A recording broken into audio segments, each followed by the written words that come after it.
যার এক অংশ আরেক অংশে বিধ্বস্ত করছে। তারপর তারা জাহান্নামে পতিত হবে।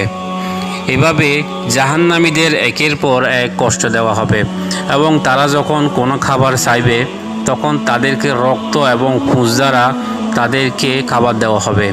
তাদেরকে এমন একটি কূপের মধ্যে ফেলা হবে যেটির মধ্যে একবার পড়তে 70,000 বছর সময় লাগবে। জাহান্নামীদের জন্য আরও দুঃসংবাদ হচ্ছে, তারা যখন কষ্ট সহ্য করতে করতে তারা যখন একটু উপরের দিকে উঠবে, যখন উপরের দিকে উঠে তারা পালানোর চেষ্টা করবে, তাদেরকে এমন বিশাল একটি হাতুড়ি দিয়ে পিটানো হবে।